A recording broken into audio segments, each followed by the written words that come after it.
कभी ऐसा हुआ है कि कोई चीज़ इतनी शिद्दत से चाहिए हो कि वो ख्वाहिश हर सोच, हर सांस में बस गई हो? आजकल इस चाहत को एक बड़ा फैंसी नाम मिल गया है, मैनिफेस्टेशन।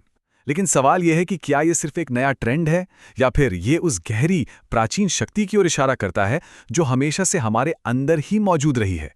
चलिए आज इसी रहस्य से पर्दा उठाते हैं और समझते हैं कि सफलता का असली सच क्या है।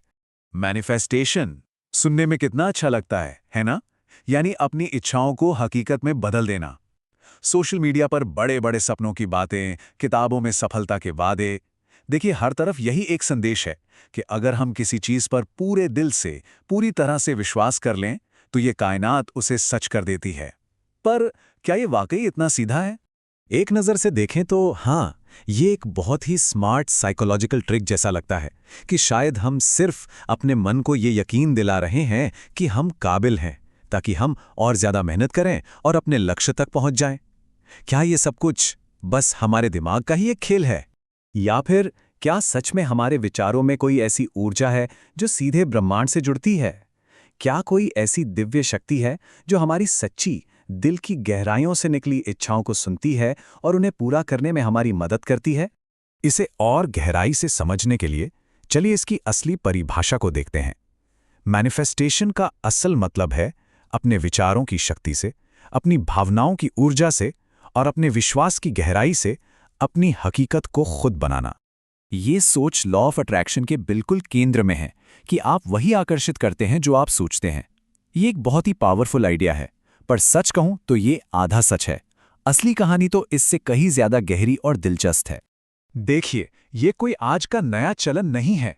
इसकी जड़ें तो हजारों साल पुरानी हैं, जो हमें सीधे भारत के प्राचीन ज्ञान की ओर ले जाती हैं।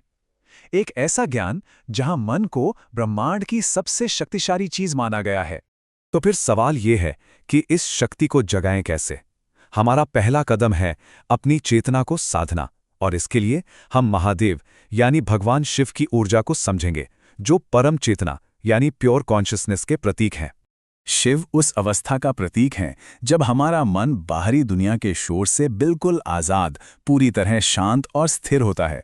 जरा कल्पना कीजिए एक ऐसी झील की जिसका पानी एकदम ठहरा हुआ हो। बस यही शिव चेतना है। और जब मन इतना शांत और केंद्रित होता है ना, तभी हम अपने असली लक्ष्य को एकदम साफ साफ देख पाते हैं, बिना किसी शक या डर के। मैनिफेस्टेशन का सबसे पहला और जरूरी कदम यही है। हर दिन बस 5 मिनट शांत बैठकर खुद से पूछें, मैं सच में क्या चाहता हूं? ठीक है, लक्ष्य तो अब साफ हो गया, पर रास्ते में अक्सर हमारे ही डर, हमारी ही बुरी आदतें दीवार बनकर खड़ी हो जाती हैं। इन दीवारों को तोड़ने के लिए हमें जरूरत पड़ती है बदलाव की एक प्रचंड शक्ति की, और वो शक्ति है मां काली। मां काली का वो भयंकर रूप बाहरी दुश्मनों के लिए नहीं है, वो हमारे अंदर की नेगेटिविटी, हमारे अंदर के डर को खत्म करने के लिए है। वो हमारे अंदर का वो साहस है जो मैं ये नहीं कर सकता जैसी आवाज़ों को जड़ से उखाड़ फेंकता है। तो कुछ भी पाने से पहले हमें अपने अंदर की उन चीज़ों को छोड़ना होगा जो हमें पीछे खींच रही हैं। ये एक तरह की मानसिक और भावनात्मक सफाई है। आज ही अपनी एक ऐसी आदत या डर को पहचानें और उसे छोड़ने का संकल्प लें। बहुत बढ़िया। अब हमारा मन साफ है और लक्ष्य भी स्पष्ट है। लेकिन इस नई ऊर्जा को सही दिशा में बनाए कैसे रखें? यहाँ हमें संतुलन की कला सीखनी होगी, और इसके संरक्षक हैं भगवान विष्णु। भगवान विष्णु हमें सिखाते हैं कि पूरी सृष्टि संतुलन पर चलती है। मतलब सिर्फ सोचते रहना ही काफी नहीं है। हमारे विचारों के पलड़े को हमारे कर्मों के पलड़े के साथ संतुलन में लाना ही होगा, तभी जीवन की गाड़ी आगे बढ़ेगी। और यही इस पूरे ज्ञान का सार है, सही सोच और उस सोच को सच करने के लिए सही कर्म। जब ये दोनों मिलते हैं तभी जिंदगी में असली बदलाव आता है, क्योंकि बिना कर्म के सोच बस एक अधूरा सपना बनकर रह जाती है। तो जब विचार और कर्म का ये संगम होता है तो हमें मिलता क्या है? हमें मिलती है समृद्धि। पर क्या है सच्ची समृद्धि का मतलब?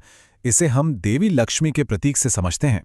अक्सर हम समृद्धि को सिर्फ पैसों से, धन दौलत से तोलते हैं, लेकिन आध्यात्मिक नजरिए से देखें तो सच्ची लक्ष्मी वो नहीं है। असली समृद्धि है मन की शांति, एक संतुलित जीवन और हर रात ये जानकर सोना कि आज हमने सही कर्म किया है। तो सवाल ये उठता है कि जब कोई इस रास्ते पर चलता है तो उसके अंदर असल में बदलता क्या है? ये जो ट्रांसफॉर्मेशन है, ये बदलाव आता कैसे है? ये बदलाव 3 स्टेप्स में होता है, एक एक करके। सबसे पहले तो हमारी सोच बदलती है। हम हर मुश्किल में भी एक संभावना देखने लगते हैं। फिर इस नई सोच से हमारा आत्मविश्वास जागता है। हमें यकीन हो जाता है कि हम अपने लक्ष्य को पा सकते हैं। और जब दुनिया को देखने का हमारा नजरिया बदलता है, तो दुनिया भी हमें नए अवसर दिखाना शुरू कर देती है। तो अंत में, चाहे आप इसे मन का विज्ञान कहें या आत्मा का एक आध्यात्मिक अनुभव, एक सच्चाई है जिसे कोई भी नकार नहीं सकता कि हमारे विचार और हमारे कर्म असल में ये 2 ही शक्तियां हैं जो मिलकर हमारे जीवन की दिशा तय करती हैं। हम जो सोचते हैं और जो करते हैं, अंत में हम वही बन जाते हैं। और हजारों साल पुराना ये ज्ञान आज भी उतना ही सच है। मन ही मनुष्य का सबसे बड़ा मित्र भी है और सबसे बड़ा शत्रु भी। चुनाव हमेशा हमारा होता है कि हम इसे अपना सबसे अच्छा दोस्त बनाएं या सबसे बड़ा दुश्मन। शायद मैनिफेस्टेशन कोई जादू की छड़ी नहीं है, पर यह हमें उस सबसे बड़े जादू की याद दिलाता है जो हम सबके पास पहले से ही है। हमारी सोच, हमारा विश्वास और हमारे कर्म। इन तीनों में हमारी तकदीर को बदलने की असली शक्ति छिपी है।